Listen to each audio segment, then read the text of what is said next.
पिछले एपिसोड में आपने देखा कि ऐश वर्सेस लाइसेंडर की बैटल कंटिन्यू होती है, जहां पर डार्कराय सेप्टल को डिफीट करके अपना रिवेंज ले लेता है। ऐश अपने सेकंड पोकेमॉन की तरह भेजता है गेंजा को, जो कि बॉन्ड इवॉल्व हो जाता है एंड वो डार्कराय को ऑलमोस्ट डिफीट करने वाला था कि तभी लास्ट मोमेंट पे डार्कराय अपने सिग्नेचर अटैक यानी कि डार्क वर्ड का यूज करके गेंजा को पूरी तरह से फंसा लेता है और उसको डिफीट भी कर देता है। अब ऐश अपना थर्ड पोकेमॉन निकालता है और भेज देता है चार्जार्ड को। डार्कराय वापस से डार्क वर्ड का यूज करता है, पर चार्जार्ड उसको डॉज कर लेता है और अब वो यूज करता है साइज़मिक टॉस का। अब आगे चार्जार्ड काफी तेजी से डार्कराय की तरफ बढ़ता है और उसको पकड़कर आसमान में लेके जाता है और गोल घुमाना स्टार्ट कर देता है एंड अपने पूरी ताकत का यूज करके चार्जार्ड डार्कराय को जमीन पर फेंक देता है, जिससे बहुत ही ज्यादा बड़ा इम्पैक्ट होता है। पूरा स्टेडियम हिल जाता है और डार्कराय को काफी डैमेज पड़ता है, इवन वो अब उठ भी नहीं पा रहा था। कमेंटेटर बोलता है कि गेंजा और चार्जार्ड से लगातार डैमेज लेने के बाद डार्कराय अब सुपर वीक हो चुका है, पर टोबियास अभी भी पूरी तरह से काम है। अब टोबियास अपने डार्कराय को आइस बीम अटैक यूज करने बोलता है। काउंटर में चार्जार्ड यूज करता है फ्लेम बर्स्ट अटैक का। दोनों अटैक टकरा जाते हैं, जिससे आइस बीम भाप बन जाती है एंड किसी भी पोकेमॉन को डैमेज नहीं पड़ता है। ऐश बोलता है चार्जार्ड बहुत बढ़िया, चलो अब ब्लास्ट बन का यूज करो। चार्जार्ड जमीन पर एक पंच मारता है, जिससे पूरे जमीन से आग निकलना स्टार्ट हो जाती है और वो डार्कराय को घेर लेती है। डार्कराय के पास इसको डॉज करने का कोई भी रास्ता नहीं था, उसको बहुत ज्यादा डैमेज पड़ता है और जब फ्लेम चली जाती है तो देखने को मिलता है कि डार्कराय जमीन पर गिरा हुआ है और वो अब आगे बैटल कंटिन्यू नहीं कर सकता है। रेफरी बोलता है कि डार्कराय हार चुका है। इस बैटल का विनर चार्जार्ड है एंड अब दोनों पोकेमॉन ट्रेंड्स के दो पोकेमॉन हार गए हैं। डार्कराय को डिफीट करने के बाद चार्जार्ड एक काफी तेज रोर करता है और अपने विक्ट्री को डिक्लेयर कर देता है। ऑडियंस भी बहुत ज्यादा एक्साइटेड हो जाती है। ऐश अपने फिस्ट को बंद करता है और बोलता है चार्जार्ड बहुत बढ़िया, अभी तो ये बैटल बस शुरू हुई है। टोबियास शांति से डार्कराय को पॉकीबॉल के अंदर वापस लेता है और बोलता है कि दोस्त तुमने काफी अच्छा काम किया, ज्यादा कंफर्टेबल मत हो ऐश, ये बैटल अभी तक खत्म नहीं हुई है। इसके बाद टोबियास अपने थर्ड पॉकीबॉल को बाहर निकालता है और बोलता है कि अब वक्त आ चुका है मेरे पार्टनर यानी कि फर्स्ट पॉकीमॉन को बाहर निकालने का। लुकारियो जाओ। लुकारियो बैटलफील्ड में आ जाता है। ये कोई नॉर्मल लुकारियो नहीं था, बट इसके आसपास ऑरा थी।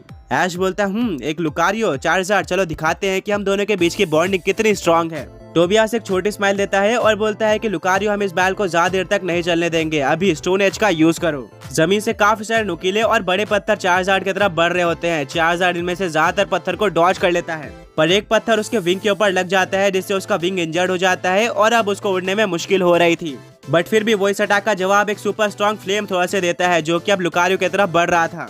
लुकारियो अपनी स्पीड का यूज करके इस अटैक को इजीली डॉज कर लेता है और इसके बाद टोबियास लुकारियो को ऑरा स्फीयर यूज करने बोलता है। लुकारियो अपने दोनों हाथों का यूज करके एक सुपर स्ट्रॉन्ग ऑरा स्फीयर को क्रिएट करता है और चार्जार्ड की तरफ लॉन्च कर देता है। ऐश बोलता है चार्जार्ड अभी उड़ जाओ और इस अटैक को डॉज कर लो। चार्जार्ड बिल्कुल ऐसे करता है, जिससे उसके ऊपर ऑरा स्फीयर नहीं लगता है। ये ऑरा स्फीयर जमीन पर लगता है, जिससे एक बहुत ज्यादा बड़ा खड्डा हो जाता है। इससे ऑरा स्फीयर की पावर के बारे में काफी कुछ पता चलता है। ऐश बोलता है चार्जार्ड बहुत बढ़िया, अभी ड्रैगन क्लॉ यूज करो। चार्जार्ड ड्रैगन क्लॉ यूज करने के लिए लुकारियो की तरफ बढ़ रहा होता है। बिल्कुल लास्ट मोमेंट पे टोबियास लुकारियो को डिटेक्ट यूज करने का कमांड देता है, जिससे वो इस अटैक को इजीली डॉज कर लेता है। चार्जार्ड ने ये बिल्कुल भी नहीं सोचा था, जिसके चलते उसका बैलेंस बिगड़ जाता है और टोबियास के पास एक गोल्डन अपॉर्चुनिटी थी, जिसको वो अच्छी तरीके से यूज भी करता है। वो बोलता है लुकारियो अभी क्लोज कॉम्बैट का यूज करो।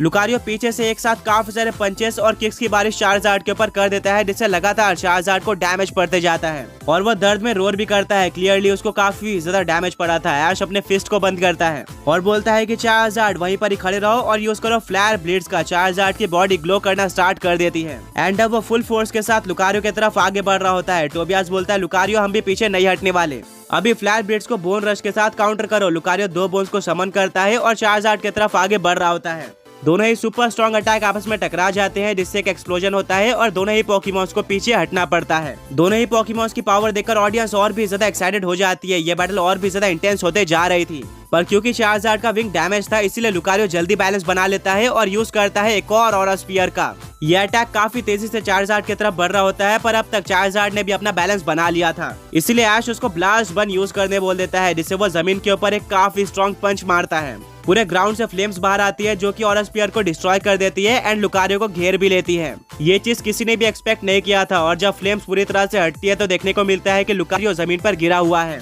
लुकारियो दोबारा उठने की कोशिश करता है, पर अल्टीमेटली वो वापस से गिर जाता है। रेफरी डिक्लेयर कर देता है कि लुकारियो अब आगे फाइट नहीं कर सकता, यानी कि इस बैल का विनर चार्जार्ड है। चार्जार्ड वापस से अपना विक्ट्री रोर करता है, जिससे जमीन हिल जाती है। ऐश के फैंस बहुत ज्यादा खुश हो जाते हैं, क्योंकि फाइनली ऐश ने लीड ले ली थी। आगे बढ़ने से पहले पिछले पॉकी क्विज के विनर से रहे एंड आज का क्वेश्चन ये है कि पोकेमॉन एनिमे के अंदर वो कौन सा पोकेमॉन ट्रेनर है जिसने एक पूरा लेजेंडरी पोकेमॉन ट्रियो कैच किया है।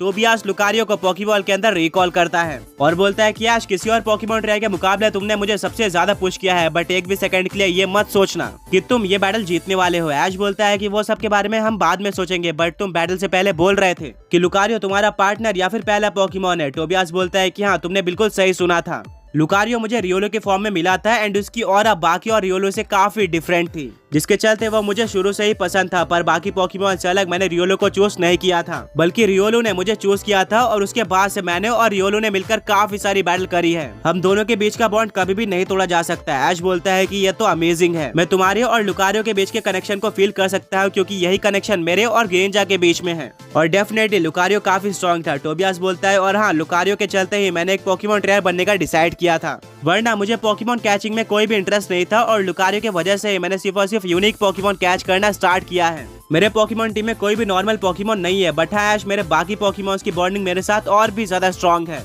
वो तुम्हें डिफीट करने के लिए रेडी है। ऐश रिप्लाई करता है कि मैं तुम्हारे और लुकारियो के बॉन्डिंग को रिस्पेक्ट करता हूँ, बट मैंने और मेरे पोकेमॉन्स ने भी बहुत ज्यादा ट्रेन किया है और हम यहाँ से पीछे नहीं हटने वाले। इससे पहले कि टोबियास अपने चौथे पोकेबॉल को निकालता, रेफरी उसको रोक लेता है और बोलता है कि अब बैटलफील्ड चेंज होने वाली है। नॉर्मल बैटलफील्ड वहाँ से चली जाती है और उसके जगह पर एक आइसी बैटलफील्ड आ जाती है जिसके बीच में जगह जगह पर ग्लेशियर्स थे। डेफिनेटली यहाँ पर टोबियास और ऐश को बैटल करने में ज्यादा मुश्किलें आने वाली है एंड उनको ज्यादा स्ट्रेटेजीज का भी यूज करना होगा। फाइनली टोबियास अपने फोर्थ पोकेबॉल को बाहर निकालता है और बोलता है लैंडरस जाओ। ऐश बोलता है मुझे पता ही था, मैंने आइकॉनिक मूवमेंट में देखा था कि तुम्हारे पास एक लैंडरस है जो कि सुपर स्ट्रॉन्ग है, ये इजी नहीं होने वाला है। वीक होने के बाद भी चार्जार्ड एक काफी तेज रोर करता है और वो लैंडरस को डिफीट करने के लिए रेडी था। टोबियास बोलता है कि मुझे क्लियरली दिख रहा है कि तुम्हारा चार्जार्ड वीक हो चुका है, इसको डिफीट करने में मुझे ज्यादा टाइम नहीं लगने वाला। ऐश बोलता है वो तो आगे देखा जाएगा, चार्जार्ड स्टार्ट करो फ्लेम थ्रोअर के साथ। फ्लेम थ्रोअर लैंडरस की तरफ तेजी से बढ़ रही होती है। टोबियास कमांड देता है कि लैंडरस रॉक स्लाइड के साथ काउंटर करो। लैंडरस काफी सारे रॉक्स को अनलीश करता है जो कि फ्लेम थ्रोअर को रोक देती है, पर साथ में वो चार्जार्ड के ऊपर भी लगती है, जिससे चार्जार्ड एक ग्लेशियर पर जाकर टकरा जाता है और उसको काफी ज्यादा डैमेज पड़ता है। ऐश नर्वस हो जाता है और बोलता है कि चार्जार्ड हम हार नहीं मान सकते, अभी ड्रैगन क्लॉ का यूज करो। चार्जार्ड के क्लॉ ग्लो करना स्टार्ट कर देते हैं एंड अब वो लैंडरस की तरफ बढ़ता है। टोबियास अपने लैंडरस को फ्लाई का यूज करके इस अटैक को डॉज करने का ऑर्डर देता है और लैंडरस बिल्कुल ऐसा ही करता है, जिससे वो ड्रैगन क्लॉ को इजीली डॉज कर लेता है एंड अब वो चार्जार्ड के ऊपर अटैक करने की एक परफेक्ट अपॉर्चुनिटी ढूंढ रहा होता है।